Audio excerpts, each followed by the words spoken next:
capítulo 16 ele vai falar das 7 taças da ira de Deus. Então, vamos lá, vamos começar. Aqui vai ter as 7 taças, só lembrando vocês que já teve 2 setes aqui na Bíblia, no livro de Apocalipse, né? Teve uns 7 selos e teve as 7 trombetas. Os 7 selos e as 7 trombetas a gente entende como fases da tribulação. Então a gente está falando de coisas que iriam começar a mostrar os sinais da tribulação. Os 7 selos eles são isso, coisas, eventos que vai mostrar o início da tribulação. E nas trombetas, durante a tribulação, vai acontecer as trombetas. As taças da ira de Deus, elas são um desfecho, é o fim aqui. Tanto que nos selos nas trombetas a gente vai ver que é uma terça parte do sol que escurece, é uma terça parte dos rios que vão se tornar amargos e tudo mais. É sempre uma terça parte de algo, mas agora é o desfecho, agora não tem mais terça parte. Agora realmente é destruição total. Então, eu vou ler só o primeiro capítulo aqui. Aliás, o primeiro versículo do capítulo 16, que fala assim, ó: E ouvi vindo do templo uma grande voz, que dizia aos 7 anjos: Ide e derramai sobre a terra as 7 taças da ira de Deus. Então, são 7 anjos com 7 taças. Eles vão derramar. A primeira taça, já é no verso 2. O verso 2 vai. O primeiro anjo derramar a primeira taça. A primeira taça, a Bíblia está dizendo aqui que vai ser chagas, que vão ser pragas. E essas pragas elas vão atingir todos os que têm a marca da besta, todos eles. Então todos aqueles que adoravam a imagem da besta, a gente já falou sobre as bestas que existem aqui nesse Apocalipse, todos que adoraram aquilo, ou seja, que se curvaram a esse governo mundial, a religião mundial, ou seja lá o que for, mas reconhecendo a adoração, olhando e falando, realmente eu nego o evangelho, eu nego a Cristo e eu vou seguir esse sistema, todos eles vão sofrer de pragas, chagas. Isso é o fim da tribulação, para que vocês entendam. As taças é o desfecho, é o final da tribulação. Então eles vão receber pragas, provavelmente coisas no corpo, doença, alguma coisa assim que dá a entender o texto. Aí no verso 3 vai abrir a segunda, aliás, vai derramar a segunda taça. E a segunda taça é lançada sobre o mar. E a gente teve selo e trombeta que mexeu com uma terça parte do mar, mas aqui não. Aqui é completo. Na segunda taça, quando o anjo joga sobre o mar, todo o mar se torna como sangue e como sangue como de morto. Não é o sangue vermelho, é um sangue de morto. Realmente não vai sobrar nada do mar e tudo vai dizer que toda alma vivente do mar morre. Essa é a segunda taça. Tudo que existe no mar morre. A terceira taça é logo no verso seguinte, que é o 16:4. É parecido, só que ao invés de ser no mar, ou seja, no mar salgado, no mar onde tem realmente a maior quantidade de água da terra, esse aqui vai nas fontes de água, que também vão se tornar completamente como sangue. Então, nesse caso, a gente está falando de fonte de água, geralmente é que a gente tem água para beber. Por exemplo, a gente mora num lugar que todos vocês devem conhecer uma marca de água que chama Zephyr Hills. Zephyr Hills é uma cidade aqui perto da gente que tem fonte de água. Tem grutas inteiras que fica ali brotando água, eles pegam aquela água, eles colocam na garrafa e eles vendem. Não vai ter isso, porque todas as fontes de água vão se tornar sangue, ou seja, não vai existir mais água limpa no planeta. E agora é total, não é um terço da água, é toda a água. E aí, nesse momento, vai ter 2 anjos entre os versos 5 e 7. Tem esse intervalo da terceira taça para frente, e nesse intervalo entre a taça 3 e a quarta que a gente vai falar, tem uns anjos que eles vão começar a adorar a Deus e vão falar que o Senhor é justo, e ele finalmente agora está julgando os homens, eles adoram a justiça de Deus. E as pessoas, os anjos estão adorando a Deus pela justiça. E as pessoas que estão olhando e falando não tenho água para beber, ou estou bebendo água contaminada, essas pessoas elas vão blasfemar mais a Deus. Ou seja, elas não vão se arrepender do que elas estão fazendo. Elas vão continuar blasfemando, continuar blasfemando. Eles não vão se arrepender. É o que o texto diz e é muito parecido com aquela passagem, várias passagens, né, do livro de Êxodo, que vinha as pragas no Egito. Aí o povo do Egito ficava ali, ai meu Deus, o que está acontecendo? A água se tornou sangue e tudo mais. E aí chegava no faraó e falava, faraó, deixa eles embora, deixa eles embora. Só que aí o faraó falava, ah, vai, tá bom, vai embora. Só que ao invés dele olhar e falar, não, pera aí, eu quero afastar essas pragas, deixa esse povo embora, o coração dele se endurecia. E na hora de mandar embora ele não conseguia. Ou seja, ele se endurecia, ele não queria reconhecer a Deus. Ele falava: não, eu não aceito, eu não vou aceitar que esse Deus está me humilhando, então eu não vou adorar ele. É parecido com o que acontece, porque eles estão vendo as pragas, mas eles estão blasfemando a Deus ainda. E aí chega o verso 8, a quarta taça. E nessa quarta taça, ela vai ser lançada sobre o sol, e o sol, e lembra que teve selos e trombetas também relacionado com o sol, que ele se escureceria. Uma parte dele se escureceria, né? Então é como se o céu tivesse escurecido. E aí nessa quarta taça, o sol ele vai esquentar muito. Eu não sei se é porque a Terra ela vai ficar mais suscetível a ficar quente ou se realmente o sol ele vai aumentar a intensidade, mas o fato é, vai ter um calor extremo na Terra. Extremo, as pessoas vão literalmente ficar queimando viva. É tipo a Flórida no verão aumentado e sem ar-condicionado, onde as pessoas vão estar com calor extremo e vão continuar blasfemando.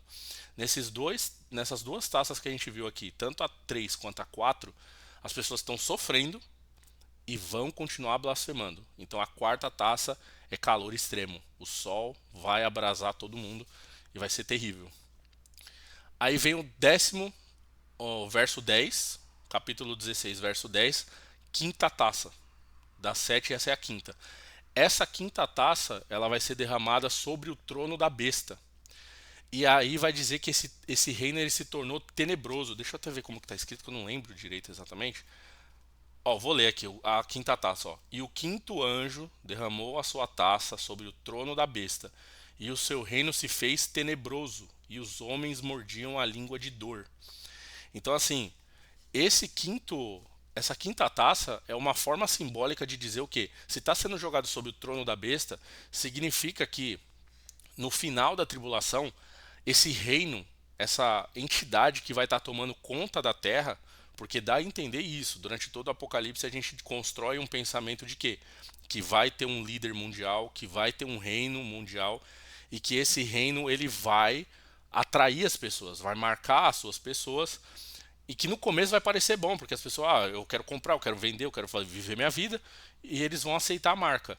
Só que aí quando chega nesse momento aqui, que a ira de Deus cai sobre esse reino, ele vai se tornar tenebroso. Ou seja, provavelmente é a hora que as pessoas vão olhar e vão falar assim: olha, eu aceitei a marca, mas eu não sei não, hein? Eu acho que eu fiz errado. Por quê? Porque esse reino vai ficar muito mais autoritário. Ele provavelmente vai perseguir muito mais. E aquelas pessoas que ainda viam alguma coisa boa nele, no início da tribulação, agora vão olhar e vão começar a olhar e falar: opa, acho que a gente foi enganado. Então o grande engano só vai ser evidenciado aqui no final da tribulação, porque esse reino vai se tornar tenebroso e as pessoas vão ter dor. As pessoas vão realmente sofrer. É sofrimento. É um reino causando sofrimento.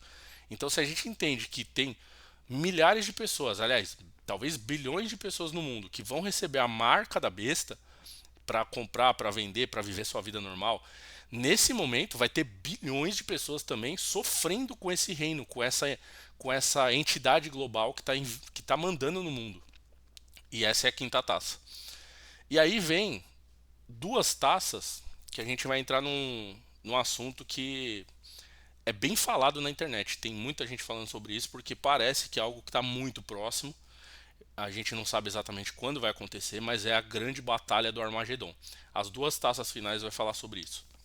É, no verso 12, o anjo vai jogar um. Eu vou abrir um. Eu vou compartilhar uma tela com vocês aqui. Peraí. Vamos ver.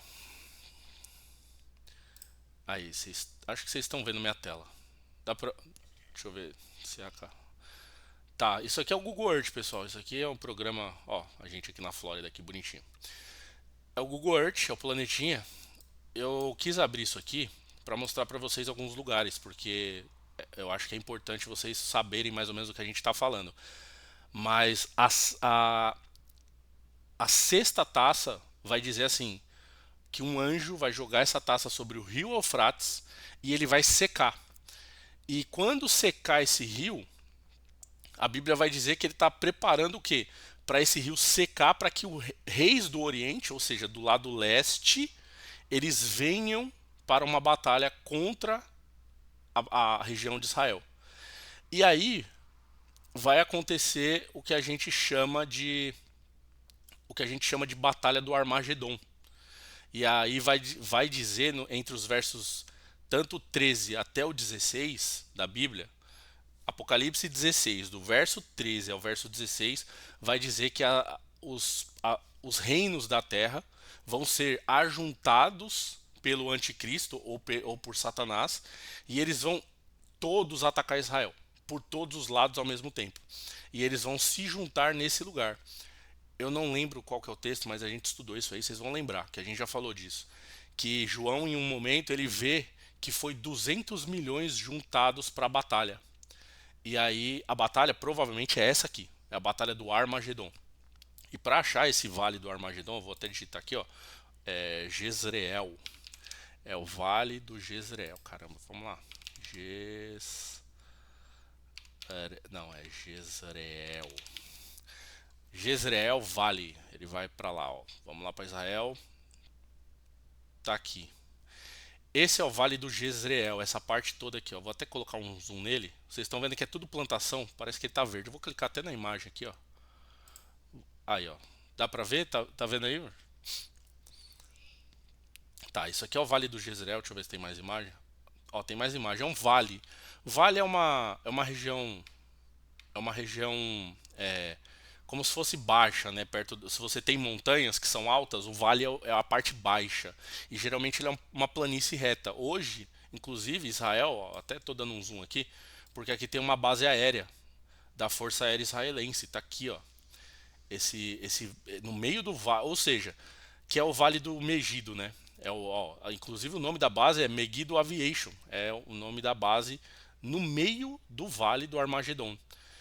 Isso aqui é o Vale do Armagedon, só para vocês entenderem, isso fica aqui perto, isso aqui, ó, só para vocês saberem, isso aqui é o Mar da Galileia, tá? É um lago, na verdade, gigantesco, mas chama Mar da Galileia. E o Vale dos Jezreel tá aqui. Agora eu vou pedir, a gente vai ver algumas profecias sobre essa batalha, porque ela tem vários livros bíblicos. Então eu vou pedir para 3 pessoas abrirem a Bíblia para mim. Ah, bom, deixa eu ver quem vai ler aqui. Ó, ah, vou pedir pro Neemias, a Letícia e quem mais? Tô pensando aqui. Pera aí, deixa eu pegar os textos. Apareceu, William. Só para Apareceu. avisar, eu não tô em casa, Ah, tudo infelizmente. bem. Eu tô fazendo umas correrias aqui agora à tarde. Tá. Quebrou o carro, daí eu tô correndo aqui, mas eu tô na ligação. Mas Ah, eu tá não bom. acho que eu não vou conseguir falar porque eu tô dirigindo, tá bom? Tá bom, tranquilo. Tamo junto. Então, eu vou pedir pra Letícia abrir no texto em Jeremias. Ah, eu vou pedir pro. Pode ser a Raquel. Nossa, tem uma moto aqui. Parece São Paulo agora. Ó, Letícia, abre Jeremias 25. Deixa aí. São todas sobre o Armagedon, tá, pessoal? Aí, quem que eu falei segunda? A Raquel? Raquel vai ser Zacarias 14. Então, Jeremias 25, Zacarias 14. O mais difícil ficou o terceiro aqui. Vai ser. Eu não tô. Pera aí, deixa eu voltar pra outra tela aqui que eu não tô vendo quem tá aqui. Vamos ver. Ah, vai ser o Lucas então. Então, o Lucas abre em Joel 3. Aí a gente. Lembre-se disso, hein? Ah, mais uma coisa que eu queria mostrar, por isso que eu tô com isso aqui aberto. É o sexto anjo jogou a taça no rio Eufrates. O rio Eufrates, ele é. Deixa eu colocar mais longe que aí mostra os países, ó. Aqui é Israel, onde está o Vale do Armagedon aqui. Aí aqui tem o Iraque. Nessa região aqui, perto do Golfo Pérsico, esse aqui é o Golfo Pérsico, ó, essa é a parte de água aqui, ó. Tem dois rios que vêm para cá. Tem um rio, deixa eu ver se dá para ver eles bem aqui, ó. Não sei se dá para ver. Tem dois rios aqui. É o Tigre e o Eufrates. Eles são muito famosos. Ah, aqui em cima dá para ver melhor, ó. Tá vendo? Um rio que passa aqui perto da Síria e o outro aqui do lado. É o Tigre e o Eufrates. É esse rio que diz que o anjo vai jogar a taça e ele vai secar. Vocês estão entendendo? Ó? Olha onde está Israel aqui do lado esquerdo aqui, ó. Se Israel está do lado esquerdo e o rio que vai secar é esse aqui, a gente entende que o exército que vai vir contra Israel, ele vai vir desse lado de cá. Ele vai vir do lado direito aqui. É isso que mais ou menos a profecia está dizendo. Como exatamente vai ser isso? Quem vai ser esse pessoal? A gente não sabe. Dá a entender que tem alguma relação com o mundo muçulmano, no geral, porque se você pegar para cá, o maior inimigo de Israel, inclusive hoje, 2025, está aqui, é o Irã, nessa região montanhosa. O Irã é gigantesco aqui de território. Então por isso que eu abri esse mapa, para vocês entenderem. Quando fala da taça no rio, é um desses dois aqui, ó. Aliás, é esse primeiro aqui, na verdade. Ele vai secar para o exército passar. E Israel está aqui. E o Vale do Jezreel, já mostrei para vocês, é um lugar gigantesco que realmente cabe muita gente aqui, dá para ter uma batalha gigantesca. A gente não sabe se é simbólico ou não, mas para quem leva realmente que vai ser uma batalha física, então é o lugar mais provável que vai ser nesse lugar aqui em Israel. Bom, é isso, eu vou parar até de compartilhar essa tela por enquanto. E stop presenting, beleza? E aí, agora vamos ler sobre essa batalha. Primeiro, acho que foi a Letícia em Jeremias 25. Lê pra gente o verso 31 e o 32. Então é Jeremias 25, 31 e 32. Se estiver pronta, pode ler aí. Ok. O estrondo chegará até a extremidade da terra, porque Yahweh tem uma peleja contra as nações. Entrará em juízo com todo ser humano. Quanto aos ímpios, ele os entregará ao fio da espada, revela o Senhor. Assim diz Yahweh: Atentai, o mal está se espalhando de nação em nação. Uma terrível tempestade se ergue desde os confins da terra. Tá bom, essa é a primeira profecia, vocês viram aí que realmente é uma contenda. Vai ser o próprio Senhor entrando em conflito contra as nações. Aí tem uma profecia muito também detalhada que está em Zacarias 14. Lê pra gente, acho que foi Raquel, né? Lê pra gente o verso entre o 2 e o 4. Então, Zacarias 14, 2, 3 e 4. Pode ler, Raquel. Porque eu ajuntarei todas as nações para a peleja contra Jerusalém, e a cidade será tomada, e as casas serão saqueadas, e as mulheres forçadas, e metade da cidade sairá para o cativeiro, mas o resto do povo não será expulso da cidade. E o Senhor sairá e pelejará contra essas nações, como pelejou no dia da batalha. E naquele dia estarão seus pés sobre o Monte das Oliveiras, que está defronte de Jerusalém para o oriente. E o Monte das Oliveiras será fendido pelo meio, para o oriente e para o ocidente, e haverá um vale muito grande. E metade do monte se apartará para o norte, e outra metade dele para o sul. E nesse versículo a gente vê que, além de Deus ele deixar explícito que vai ter uma grande batalha, o próprio Senhor, que provavelmente aqui a gente entende no livro de Apocalipse será Jesus, ele vai descer no Monte das Oliveiras. Essa é uma profecia muito conhecida, que o Monte das Oliveiras vai ser dividido no meio. E é uma guerra. E na verdade o que está dizendo aqui, inclusive, é que não vai ter como Israel vencer essa guerra. O único jeito mesmo é Deus intervindo diretamente nessa batalha.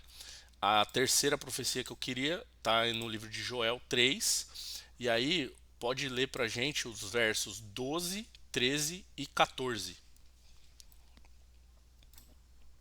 Movam-se as nações e subam ao vale de Jeosafá, porque ali me assentarei para julgar todas as nações em redor. Lançai a foice, porque já está madura a seara. Vinde, descei, porque o lagar está cheio, os vasos dos lagares transbordam, porque a sua malícia é grande. Multidões, multidões no vale da decisão. porque o dia do Senhor está perto, no vale da decisão. Tá aí, mais claro do que nunca. Aqui tá falando algumas coisas que a gente citou em algumas vezes que a gente falou sobre o Apocalipse aqui.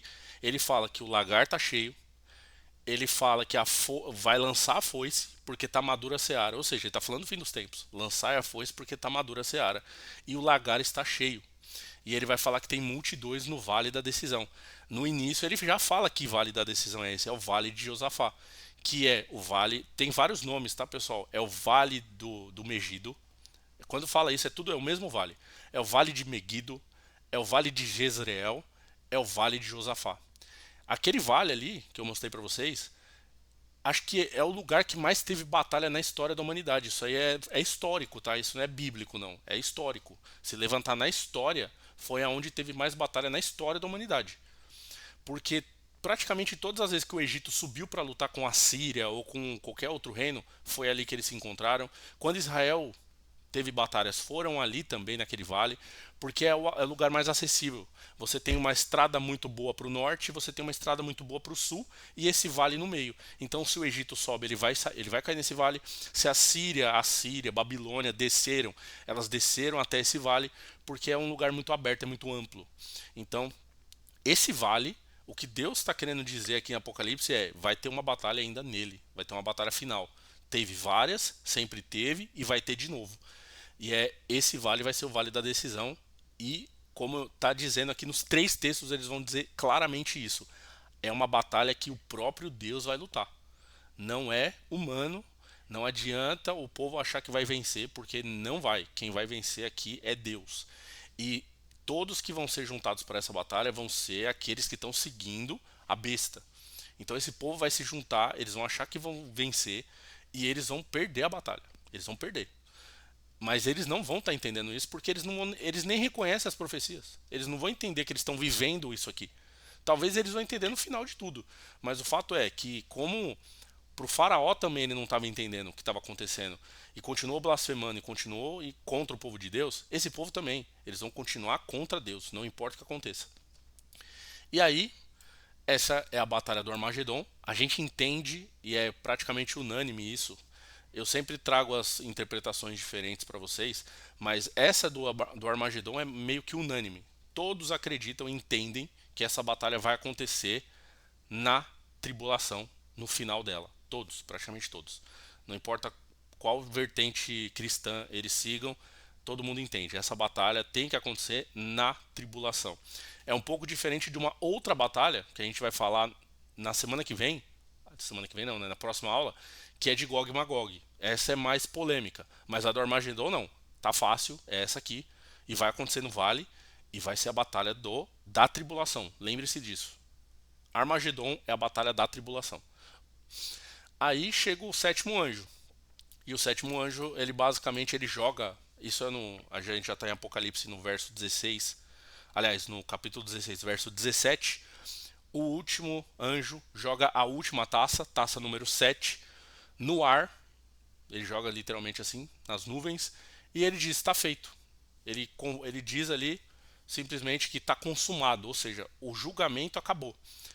E aí, entre os versos 18 e 21 do capítulo 16, que é o fim desse capítulo, vai dizer que eventos como a gente já viu também outras vezes, são trovões, são vozes, ou seja, uma manifestação da glória de Deus, um grande terremoto, chuva de pedras caindo do céu.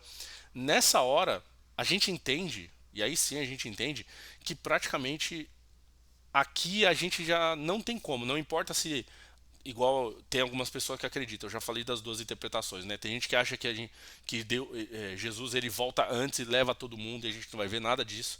Tem gente que acha que Jesus volta na tribulação, no fim dela.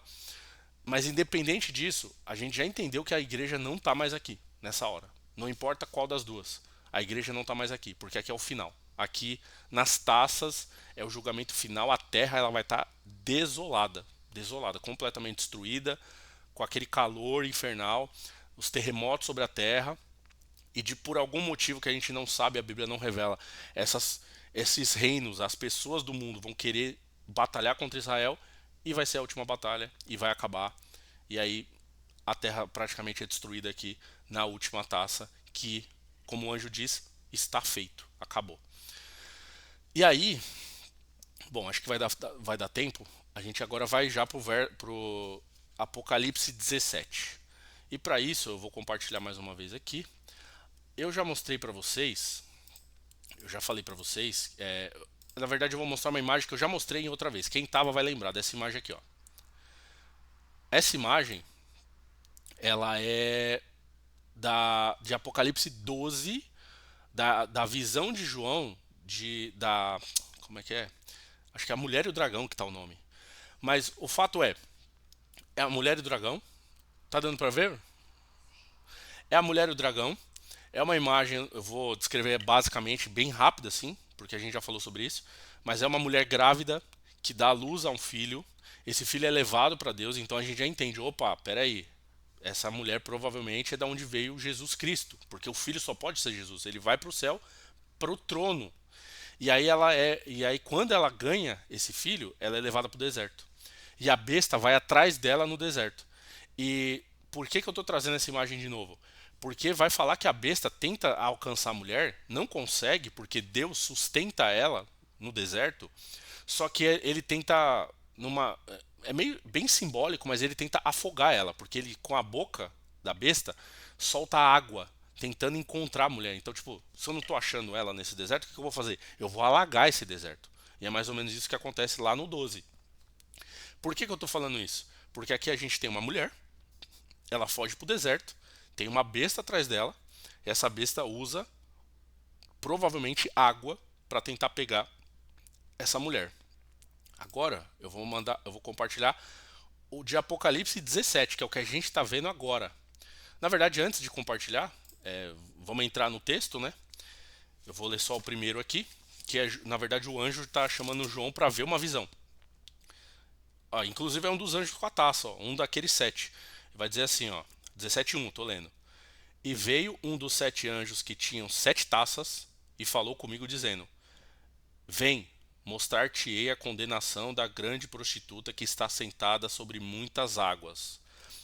Agora vocês entenderam porque que eu falei da mulher no deserto e da besta tentando afogar ela com muitas águas. Aqui tem um anjo, ó, já aconteceu o julgamento, já derramou as taças, mas ele traz de volta essa visão para a gente entender mais elementos. Então essa parte de Apocalipse realmente fica um pouco confusa, esse vai e vem. Do mesmo jeito tem um vai e vem assim de selo, trombeta, tipo, o que vem primeiro? Tem uma ordem cronológica, a gente vai passar por ela. Talvez no último dia a gente vai fazer uma linha do tempo. De tudo que a gente viu, a gente vai tentar fazer uma linha do tempo para a gente entender melhor o que esperar. Mas a gente vai agora ver essa visão de João.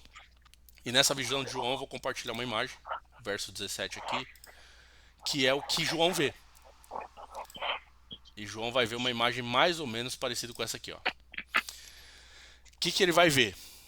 Tô no verso 3. No verso 3 do capítulo 17 vai dizer: é uma mulher no deserto assentada sobre uma besta. É uma mulher vestida de púrpura, ou seja, ela está com vestida de púrpura, escarlate, roxo com vermelho. É uma besta escarlate e essa mulher está lá. O microfone do Nicolas está aberto e está com microfonia. Agora foi. Então, e essa mulher, ela está sentada nessa besta. E quando João vê isso aqui, na verdade, vamos continuar a descrição. É uma mulher no deserto, assentada sobre a besta, com um cálice na mão. O cálice está com abominações. E aí tem escrito nela o seguinte. Deixa eu até pegar aqui exatamente o que está escrito. Verso 5, capítulo 17, verso 5, vai dizer que está escrito nela assim, ó: Mistério, a grande Babilônia, a mãe das prostituições e abominações da terra. No verso 16, João vai dizer assim que ela estava embriagada com o sangue dos santos. Ou seja, é como se essa mulher representasse aquilo que matou os profetas, os santos, as pessoas que serviam a Deus. É como se ela tivesse sido embriagada com esse sangue. E aí, quando João vê isso no verso 6, ele vai dizer que ele se maravilhou. Ele ficou assustado, ele olhou para aquela visão e ele falou: Nossa, imagina que visão é essa? Porque é um cara que já teve 4, 5 visões incríveis aqui. mas mesmo assim o texto deixa claro que ele se maravilhou muito de ver o que ele estava vendo. E aí mais uma descrição que vai ter, aliás, dois aspectos de aparência, é no verso 9 que vai dizer que a besta tinha 7 cabeças, e essas 7 cabeças são 7 montes ou 7 reis. Isso o anjo diz para João. E no verso 12 vai dizer que os 10 chifres da besta são também 10 reis. E aí, no verso 15, vai falar que. Vamos lá, eu quero. Por isso que eu trouxe aquela outra imagem anterior, para a gente entender o paralelo. A gente está falando de duas mulheres, as duas têm relação com o deserto, só que uma está fugindo na besta, enquanto a outra está montada na besta. E uma tentou achar ou atingir a mulher com água, enquanto a outra, ela meio que está sobre as águas. Então, no verso 15, o anjo vai dizer para João que as muitas águas, na verdade, são muitos povos, línguas e nações. E água é o simbolismo, geralmente é isso mesmo. Água são povos e nações. Se a gente faz pega isso tudo, coloca no liquidificador e bate, a gente vai entender que talvez essa mulher que a gente está vendo, ela é aquela mesma mulher corrompida. Não que daquela mulher que fugiu para o deserto perseguida pela besta, não é que ela é exatamente, porque a gente está falando de muita gente. Lembre-se que a igreja são milhares e milhares, bilhões de pessoas. Mas uma grande parte daquelas pessoas que fugiram para o deserto, ou seja, Deus, a besta perseguiu a igreja foi para o deserto, e agora a gente está vendo uma mulher assentada sobre a besta. Então, provavelmente o que aconteceu? O diabo, a besta, ela prevaleceu de alguma forma. Se fosse uma guerra espiritual, como é, a gente entende que de alguma forma a igreja conseguiu ser corrompida pela besta, comprada, seduzida pela besta. E nesse aspecto todo, a gente estava terça-feira na igreja e o pastor está trazendo para a gente o estudo sobre o Espírito Santo.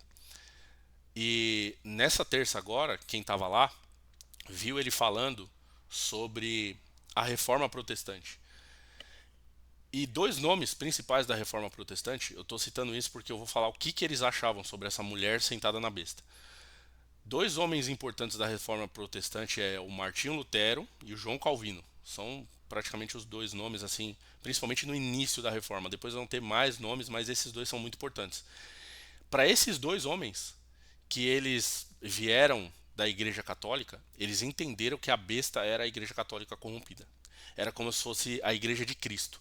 Para eles, e tem depois eu posso achar para quem interessar, mas tem um livro que fala sobre isso, de que Deus, aliás, exatamente isso. Deus, ele cria algo. Isso é um conceito, vocês podem levar para a vida de vocês isso aí, ó. Isso acontece muito. Deus, ele cria algo, o diabo vai criar algo igual, só que ruim, sempre. E o que Deus cria, o diabo tenta transformar em algo ruim. Isso a gente vê em tudo praticamente, mesmo nas coisas boas. Porque a gente entende, por exemplo, que a igreja é algo bom, é algo que a gente precisa ser, é algo criado por Deus. Nós somos seguidores de Cristo. E o que o diabo tenta no mundo espiritual o tempo todo? Corromper a igreja. E tem igrejas que acabam indo por caminhos que a gente não quer ir. Por quê? Porque vão saindo de Deus, vão saindo da palavra. Isso é bíblico, gente. Isso é bíblico porque isso aconteceu com Israel. Israel atravessou o Mar Vermelho, Israel chega na terra prometida, Israel vence batalhas, se estabelece, cria um reino, vem Davi, vem Salomão, e o que vai acontecer durante o livro de Reis, para quem já leu? Israel se corrompe, Israel vai adorar outros deuses. Por quê? Porque é uma batalha cósmica. Deus cria e Deus tenta sustentar o seu povo. Só que servir a Deus tem condicionais. Eu não posso simplesmente querer algo de Deus e pedir e ele vai realizar a hora que eu quiser. Eu preciso fazer a vontade de Deus e ele me abençoa. Então, se eu não fizer a vontade de Deus, se eu peco e eu saio da linha, eu estou dando espaço para outra coisa, que não é Deus. E Israel fazia isso. Ele era seduzido por outros deuses.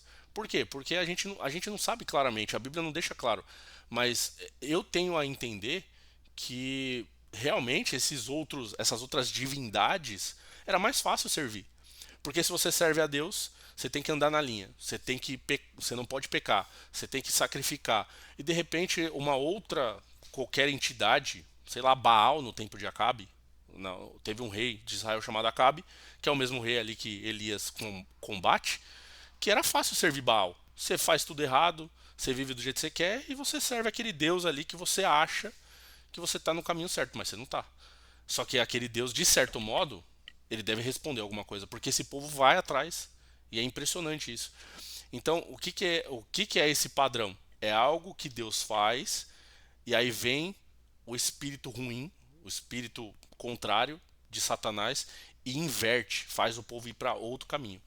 Então, essa besta aqui, João Calvino e Martinho Lutero entendiam que, opa, isso aqui foi a Igreja de Cristo, que foi criada pelos apóstolos, se corrompeu durante toda a Idade Média, e eles estavam ali mais ou menos em 1500, mais ou menos, e eles falavam o seguinte: durante esses 1500 anos, ela se transformou na mulher de Apocalipse 17. Era a interpretação deles. Então, para eles, era essa igreja romana, pagã, já fora do evangelho. Outras interpretações, todas elas vão ter que envolver religião de alguma forma, tá? Porque a gente entende que a mulher prostituta é o inverso da noiva. Se a noiva é a que vai para a glória de Cristo, a prostituta é a que vai ser condenada. Só que ambas têm que ser um sistema religioso, porque ambas são mulheres. O símbolo mulher significa isso. E aí a gente pode entrar, se você não quiser ir pela vertente de que isso é a Igreja Católica Romana, você pode entrar na vertente de que isso são as outras religiões. Religiões que surgiram durante esses últimos 1500 anos e que tiraram completamente milhares e milhares de pessoas do caminho de Jesus, porque só ele é o caminho. Então, de certo modo, independente da interpretação, faz sentido quando a gente pensa que talvez seja Roma corrompido, mas também faz sentido se a gente pensar que, na verdade, isso são religiões do mundo corrompidas fora do Evangelho. E, bom, o tempo está passando, mas a gente ainda tem um tempinho para falar sobre isso, porque a gente vai entrar no verso 18, que é o julgamento dessa mulher. Mas o que é uma coisa que vocês têm que entender também, a gente já falou sobre a questão de Deus criar algo e o diabo ele tenta corromper esse algo. A gente pensa isso como, por exemplo, os judeus, aí vem o diabo e faz os judeus virar místico, cabalista. Aí Jesus cria a igreja e depois vem os cristãos falsos e corrompe a igreja e cria um monte de coisa e faz adorar tudo que não presta e faz acreditar em espírito e acreditar que dá para falar com morto, tudo que o povo acredita hoje em dia.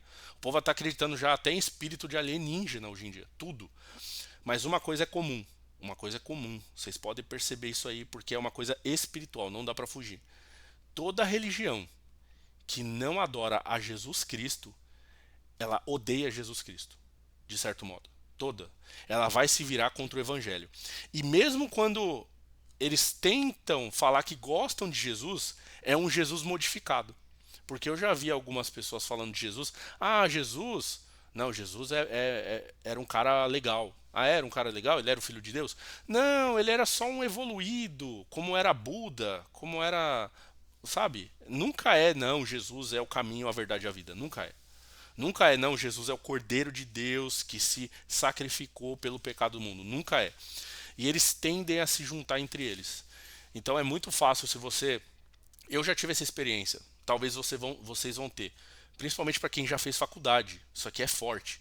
Faculdade está cheio de ateu, está cheio de gente de outras religiões, kardecista, tem tudo que é coisa. E é muito comum quando você chega numa roda dessa, você fala assim, eu sou cristão, vai ter o ateu aqui, vai ter um muçulmano aqui, vai ter um kardecista. Os três vão se unir contra você. De certo modo, tudo que não é de Cristo se vira contra Cristo. Sempre. Isso é incrível. Até um budista, se tiver no meio, ele vai se virar contra Cristo. Por quê? Porque ele vai. É uma raiva, é espiritual, não tem como explicar. Simplesmente tudo que não é de Deus vai se voltar contra Deus, vai se rebelar, não tem jeito. É por isso que vocês veem, por exemplo, hoje em dia, por exemplo, pessoa que não está nem aí para nada de universidade aqui nos Estados Unidos, a favor da Palestina e tudo mais, e odeia os judeus, odeia cristão, porque é uma coisa espiritual, gente, não tem muito como fugir disso. Ah, mas não tem nada a ver um cara da universidade que é todo progressista querer se unir contra um muçulmano que é completamente conservador. Não, espiritualmente a única explicação é essa. É que realmente, espiritualmente, os dois têm que odiar a Cristo, ao povo de Deus. Seja pelo fato do judeu seguir ao Deus original do Antigo Testamento, ou a gente que é cristão. Eles vão odiar a gente porque é espiritual. Essa é a explicação. E aí chega, a gente vai terminar já, mas eu queria só falar do verso 18, que vai dar o desfecho sobre essa visão da mulher. E aí, no verso 18, primeiro, a gente vai passar bem rápido por esse verso 18, porque é basicamente o julgamento da mulher. No primeiro verso do capítulo 18, ele vai dizer que um anjo, ele aparece, João está vendo, e ele ilumina toda a terra. É brilhante, brilhante, brilhante. E aí ele vai dizer no verso 2 uma frase que é muito conhecida, que ele vai clamar, esse anjo brilhante. Ele vai dizer, caiu, caiu a grande Babilônia, a mãe das prostituições e tudo mais, caiu. E aí no verso 4, inclusive ele vai dizer, sai dela, povo meu. Ou seja, esse anjo, ele está olhando, João viu essa visão no deserto dessa mulher representando Babilônia, que é essa religião corrompida. E aí no verso 4 ele diz, sai dela, povo meu. Mas peraí, peraí.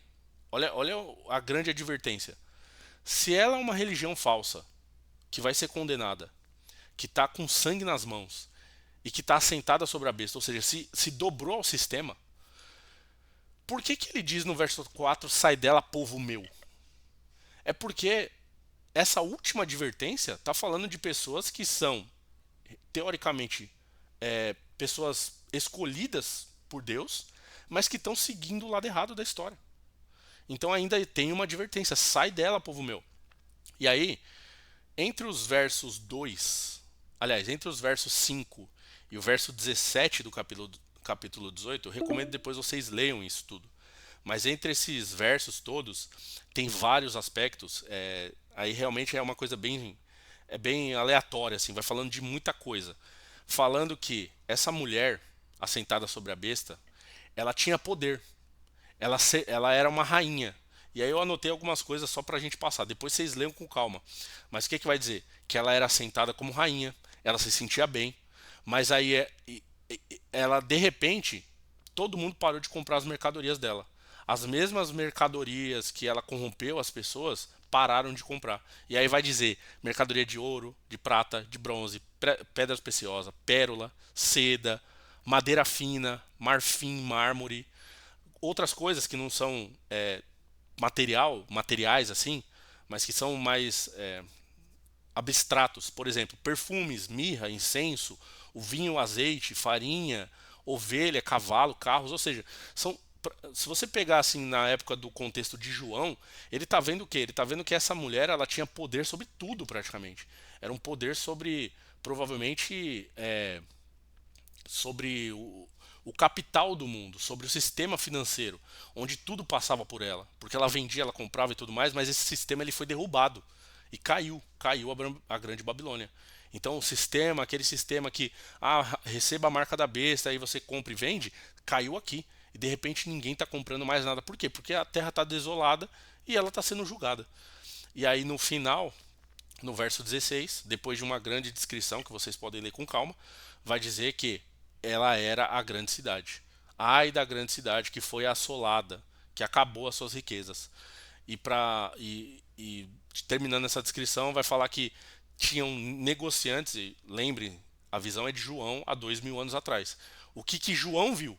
João viu navios que estavam no mar com mercadorias, e aí quando eles estavam chegando para a cidade para fazer as suas entregas, as suas compras e tudo mais, eles viram fumaça subindo e eles olharam e falaram, caiu a cidade. Olha, que coisa terrível, caiu. E viu a fumaça subindo para o céu e falou, nossa, e agora? Ou seja, o que João está vendo? João está vendo provavelmente uma relação de trocas comerciais pelo mundo que simplesmente colapsaram. Onde uma pessoa num navio olhou e falou assim, opa, peraí, eu ia entregar naquela cidade, mas eu não vou mais. Por quê? Porque não caiu o sistema, caiu tudo. Não, tudo que eu estou no barco aqui nada mais importa. Acabou tudo. Então, isso é uma coisa muito grande. Nesse final, e eu sei que a maioria de nós não vai ver esses eventos, ou pelo menos não daqui da Terra. Talvez a gente tenha acesso para ver de fora, mas nesse fim, nesse último suspiro, nesse julgamento final, vai parar o planeta. As pessoas vão olhar e vão falar: ixi, eu não tenho para onde ir agora. Eu não tenho para onde de quem comprar, de quem vender. Eu parei. Quem tá no mar fica no mar, quem tá na terra fica na terra com fome, porque acabou, colapso total, colapso final, e o julgamento final dessa mulher é isso. Aí no verso 18 e 21, outro anjo. Por isso que eu marquei mais essa visão de anjo. Sempre é bom ver o que cada anjo faz, porque anjos são enviados de Deus. Eles são mensageiros de Deus. Então tudo que eles fazem é ordem direta de Deus. Eles obedecem exatamente o que Deus mandou. E aí no verso 21 vai falar: um anjo pegou uma pedra, levantou a pedra. Deixa eu até tirar essa imagem aqui. Um anjo, ele pega uma pedra, levanta essa pedra e ele joga essa pedra para baixo com força. E quando ele joga essa pedra, ele é um ato simbólico. Ele diz: assim será com a Babilônia. Ela vai ser jogada e não vai sobrar mais nada. E aí, entre os versos 24 e 25, já terminando o capítulo 18, vai falar que os mercadores da terra, que os mercadores para a época de João são esse pessoal que compra e vende. Para nós hoje é mais fácil imaginar isso, porque o mundo financeiro já é global. Hoje já é global. Então o Trump coloca uma taxa aqui, o preço do negócio cai lá no Japão. O Brasil está preocupado com o negócio que aconteceu aqui. Então assim, tudo já é interligado. E aí vai falar entre o capítulo, entre os versos 24 e 25 o quê? Que os mercadores eram grandes, eles comercializaram com toda a terra, mas eles também praticaram feitiçarias. Eles tinham sangue nas mãos. Então, como eu disse, leiam com calma depois disso, depois dessa aula, se vocês quiserem ler, para vocês entenderem que a gente está muito perto disso. Vocês vão ler, vocês vão começar a olhar e falar: talvez está perto disso aqui. Eu consigo ver 2025 nesse texto. Por quê? Porque a gente sabe que existem forças, existem pessoas. Há 10 anos atrás isso era mais impensável, mas hoje em dia está mais fácil. Existem pessoas até mais poderosos do que presidentes da república e tudo mais, que eles meio que mandam na terra. A gente sabe disso. Tem entidades, tem organizações muito poderosas que eles mandam na terra. E a forma mais fácil de controlar é pelo controle de capital, é pelo dinheiro. Por exemplo, a gente leu aqui sobre a batalha do Armagedon, que Satanás vai juntar todo mundo para a batalha. Gente, hoje a OTAN, eu vou dar um exemplo da OTAN, não estou falando que é ela não, tá? Mas a OTAN é uma aliança militar, que se uma pessoa for atacada, um país da organização for atacado, todos os outros têm a obrigação, tá no estatuto, de olhar e falar: opa, atacou ele, todos nós agora vamos atacar, porque a gente tem essa aliança militar. E essa aliança basicamente é firmada com dinheiro. Ela é firmada com isso, com essa promessa de eu te ajudo quando você me pedir. Por quê? Porque a gente tem uma aliança, porque você me fornece dinheiro, porque você tem um acordo comercial comigo, porque você me fornece armas. Então assim, pensando no modernidade, a gente vê que está perto isso aqui. A gente vê que está tudo preparado já. E quando fala nesse verso entre 24 e 25 do capítulo 18, que os mercadores eram grandes, que eles controlavam todo o comércio da terra, você olha e fala: opa, peraí. Então esse poder que a gente não vê exatamente, esse poder que está hoje na Terra e que manda praticamente no planeta inteiro, eles conseguem mandar no país inteiro se precisar, porque eles podem colocar um líder lá que se alinha com eles. Esse pessoal, ele está incluído nessa profecia. E eles provavelmente, e está escrito, eles mexiam com feitiçaria. Então não é só uma coisa comercial. E a gente sabe disso hoje em dia. É que a gente ainda não admitiu.